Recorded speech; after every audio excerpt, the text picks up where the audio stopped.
ದಿನಾಂಕ 17/1/2023ರಂದು ಯಾದಗಿರಿ ಜಿಲ್ಲೆಯ ಸುರಪುರ ತಾಲೂಕಿನ ಏವೂರು ಗ್ರಾಮದಲ್ಲಿ ಸುಮಾರು 40 ಲಕ್ಷ ರೂಪಾಯಿಗಳ ಸರ್ಕಾರಿ ಪ್ರೌಢಶಾಲೆ ಕೊಠಡಿಗಳ ಕುಡಿಯುವ ನೀರಿನ ಯೋಜನೆಗಳಿಗೆ ಶಂಕುಸ್ಥಾಪನೆ ನೆರವೇರಿಸಲಾಯಿತು.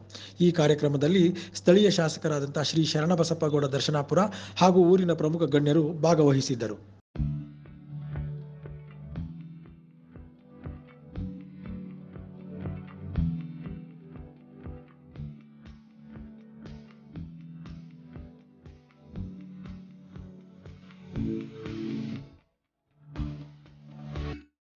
ಈ ಕುರಿತು ಶಾಸಕರಾದಂಥ ಶ್ರೀ ಶರಣಬಸಪ್ಪಗೌಡ ದರ್ಶನಾಪುರ ಏನು ಹೇಳ್ತಾರೆ ನೋಡೋಣ ಬನ್ನಿ.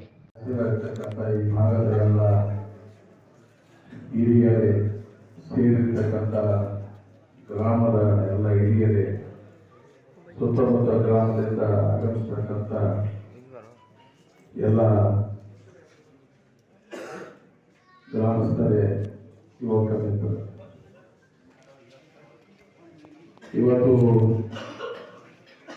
ಸುಮಾರು 75 ಲಕ್ಷ ರೂಪಾಯಿ ವೆಚ್ಚದಲ್ಲಿ 4 ಹೈಸ್ಕೂಲ್ ಶಾಲೆ ಕೋಣೆಯನ್ನು ಇವತ್ತು ಉದ್ಘಾಟನೆ ಮಾಡಿದೆ. ಸುಮಾರು 45 ಲಕ್ಷ ರೂಪಾಯಿ ವೆಚ್ಚದಲ್ಲಿ ಹೈಸ್ಕೂಲಿನ 3 ಕೋಣೆಯನ್ನು ಇವತ್ತು ಅಡಿಗಳು ಕೂಡ ಆಗಿದ್ದೇವೆ. ಗ್ರಾಮದಲ್ಲಿ ಸುಮಾರು ಎಷ್ಟು ಸಿಸಿ ರೋಡ್, ಎಷ್ಟು ಸಿಸಿ ರೋಡ್ ಈಗ ಮಾಡಿ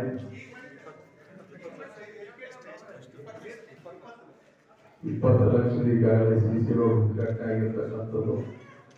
ಇದಲ್ಲದೆ ಕೂಡ ಸುಮಾರು ಮೊದಲು ಕೂಡ ಸಿಸಿ ರೋಡ್ ಗ್ರಾಮದಲ್ಲಿ ಸಿಸಿ ರೋಡ್ ಮಾಡಿರ್ತಕ್ಕಂಥದ್ದು. ಈ ಒಣಗೇರಿಗೆ ಹೋಗ್ತಕ್ಕಂಥ ರಸ್ತೆ ಕೂಡ ಸುಮಾರು 2.5-3 ವರ್ಷದಿಂದ ಮಾಡಿರ್ತಕ್ಕಂಥದ್ದು. ಇವೆಲ್ಲ ಕೂಡ ಅದಲ್ಲದೆ ಮತ್ತು ವಿಶೇಷವಾಗಿ ಸುಮಾರು 1,90 ಲಕ್ಷ ರೂಪಾಯಿ ವೆಚ್ಚದಲ್ಲಿ 93 ಲಕ್ಷ ರೂಪಾಯಿ ವೆಚ್ಚದಲ್ಲಿ ಮನೆ ಮನೆಗೆ ಕುಡಿಯ ನೀರಿನ ಒಂದು ನಲ್ಲಿಯ ಒಂದು ಟೆಂಡರ್ ಕೂಡ ಮುಗಿದಿದೆ. ಅದರಲ್ಲಿ ಸುಮಾರು 15 ಲಕ್ಷ, 1.5 ಲಕ್ಷ ಲೀಟರ್ ಕೆಪಾಸಿಟಿ ಒಂದು ಓವರ್ ಟ್ಯಾಂಕ್ ಕೂಡ ಅದನ್ನು ನಾವು ಮಂಜೂರಾತಿ ಪಡೆದುಕೊಂಡಿವಿ. ಆದಷ್ಟು ಇನ್ನೂ ಒಂದು ವಾರ ಕಾಲದಲ್ಲಿ ಪ್ರಾರಂಭ. ಇಷ್ಟೆಲ್ಲ ಕೂಡ ಇವತ್ತು ಮಾಡಿರೋದ್ರ ಜೊತೆ ಶಾಲೆಗೆ ಹೈಸ್ಕೂಲಲ್ಲಿ ಬೋರ್ವೆಲ್ ಅವಶ್ಯಕತೆ ಇದೆ. ಅದು ಕೂಡ ಈಗಾಗಲೇ ಸ್ಫೂರ್ತಿ ಮೇಡಮ್ ಅವರು ಇಲ್ಲೇ ಇದ್ದಾರೆ, ಬೋರ್ವೆಲ್ ವ್ಯವಸ್ಥೆ ಮಾಡಲಿಕ್ಕೆ ಹೇಳಿದ್ವಿ. ಅಲ್ಲಿ ಶಾಲೆಗೆ ಶುದ್ಧ ಕುಡಿಯುವ ನೀರಿನ ಘಟಕ ಕೂಡ ಈಗ ಏವೂರು ಹೈಸ್ಕೂಲಿಗೆ ಮಂಜೂರು ಮಾಡಿರ್ತಕ್ಕಂಥದ್ದು.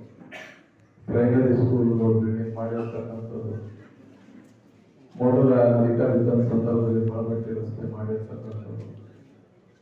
ಗ್ರಾಮದಲ್ಲಿ ಏನು ಕೆಲಸಗಳು ಇವತ್ತು ನೀವೇನು ಅಧಿಕಾರ ನಮಗೆ ಕೊಟ್ಟಿರಿ, ಆ ಅಧಿಕಾರವನ್ನ ಉಪಯೋಗ ಮಾಡಿಕೊಂಡು ನಿಮ್ಮ ಗ್ರಾಮದಲ್ಲಿ ಇರ್ತಕ್ಕಂಥ ಬಹುತೇಕ 199% ಕೆಲಸಗಳು